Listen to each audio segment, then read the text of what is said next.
Assalamualaikum warahmatullahi wabarakatuh.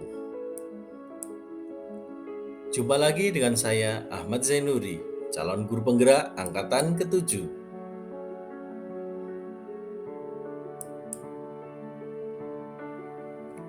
Koneksi materi modul 1.4 Budaya Positif. Langsung saja kita akan membahas tentang koneksi antar materi modul 1.4 Budaya Positif bersama saya Ahmad Zainuri.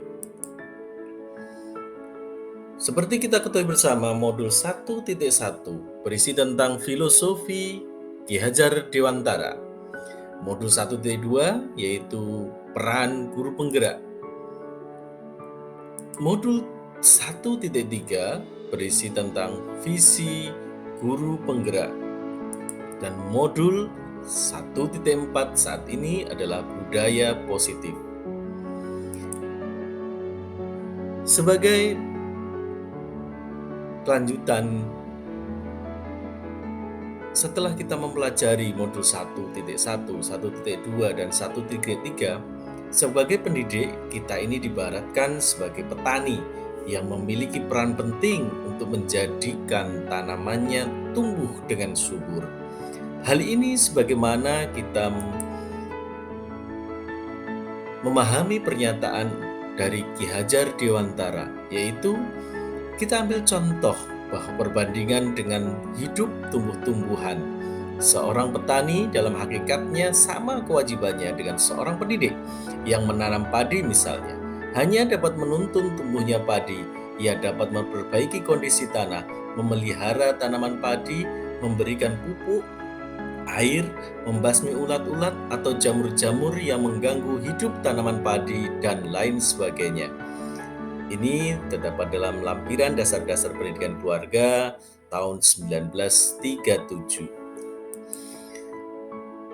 Dari itu semua, kita menyimpulkan salah satu tanggung jawab seorang guru adalah menciptakan lingkungan positif yang terdiri dari warga sekolah yang saling mendukung, saling belajar, saling bekerja sama, sehingga tercipta kebiasaan-kebiasaan baik. Dari kebiasaan-kebiasaan baik akan tumbuh menjadi karakter-karakter baik warga sekolah.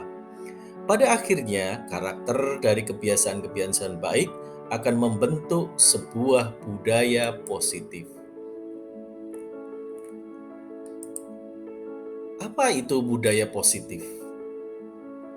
Budaya positif merupakan perwujudan dari nilai-nilai kebajikan atau keyakinan universal yang diterapkan di kelas dan di sekolah. Kemudian kita akan melanjutkan adanya budaya positif akan berjalan ketika ada kontrol. Teori kontrol. Setiap kita tidak bisa mengontrol orang lain. Hanya diri kitalah yang bisa kita kontrol. Maka dari itu, makna disiplin adalah belajar kontrol diri dengan menggali potensi diri kita agar mencapai tujuan mulia, yaitu sesuatu menjadi seseorang yang kita inginkan berdasarkan nilai-nilai yang kita inginkan. Dalam modul ini, budaya positif akan tercapai, salah satunya adalah dengan disiplin. Mari kita lanjutkan. Disiplin pada hakikatnya adalah sebuah tindakan yang berawal dari sebuah motivasi. Motivasi itu adalah dorongan yang menyebabkan kita untuk mencapai yang kita kehendaki atau yang menjadi tujuan kita. Teori motivasi. Setiap perilaku manusia mempunyai tujuan. Tujuannya antara lain yang pertama, tujuan manusia melakukan disiplin adalah satu, menghindari hukuman, mengharap imbalan, dan yang ketiga adalah menghargai diri sendiri. Dari ketiganya, kita bisa mengklasifikasikan jika seseorang termotivasi hanya untuk menghindari hukuman dan mengharap imbalan, maka jenis motivasi itu adalah ekstrinsik, artinya itu berasal dari luar. Sedangkan untuk menghargai diri sendiri tergantung sebagai motivasi intrinsik. Hukuman dan penghargaan. Hukuman diberikan bagi siswa yang melanggar dan penghargaan diberikan bagi siswa yang melaksanakan sesuai dengan keyakinan kelas. Hukuman dan pelanggaran. Dalam memberikan hukuman dan penghargaan, sebaiknya guru tidaklah berlebihan, namun dilakukan sewajarnya dan akan lebih bijak dan lebih baik apabila hukuman dan penghargaan diberikan sesuai dengan kesepakatan keyakinan kelas. Dalam wujud budaya positif, sikap disiplin sebaiknya diarahkan menuju pada menghargai diri sendiri dan keyakinan kelas ataupun keyakinan sekolah. 5 posisi kontrol. Seorang guru harus mampu melakukan posisi kontrol terhadap muridnya maupun kelas setelah memahami motivasi belajar anak.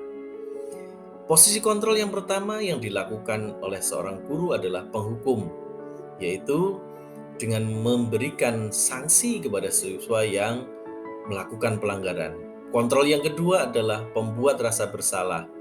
Guru menumbuhkan rasa bersalah ketika siswa melakukan kesalahan ataupun pelanggaran. Berikutnya, guru bersifat posisi kontrol yaitu sebagai teman, yaitu mensejajarkan dirinya sebagaimana dengan siswa. Artinya, ketika mengontrol, dia memposisikan sebagai teman. Yang keempat, posisi kontrol itu adalah seorang pemantau, di mana dia mengarahkan, melihat, dan melaksanakan kontrol dengan pantauan yang sangat dekat dengan siswanya. Adapun posisi yang kelima adalah posisi kontrol yang kelima adalah posisi kontrol manajer.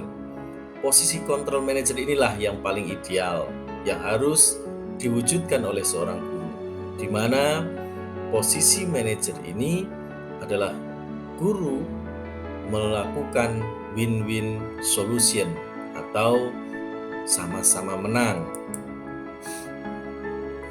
Berikutnya, keyakinan kelas. Apa sih keyakinan kelas? Keyakinan kelas itu adalah kebijakan universal yang disepakati dan akan dilakukan secara konkret di dalam kelas. Contohnya, kebijakan universal itu adalah profil pelajar Pancasila. Apa saja sih? Misal, yang akan kita tuju adalah yang pertama, beriman, bertakwa kepada Tuhan Yang Maha Esa dan berakhlak mulia. Yang kedua adalah mandiri, bernalar kritis, berbhinekaan global, bergotong royong, dan kreatif.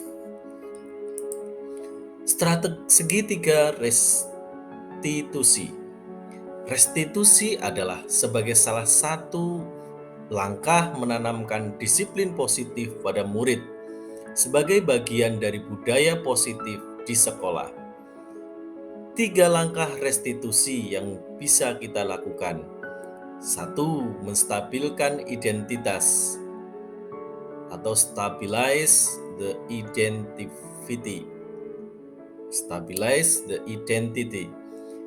Bertujuan untuk mengubah identitas anak dari orang yang gagal karena melakukan kesalahan menjadi orang yang sukses.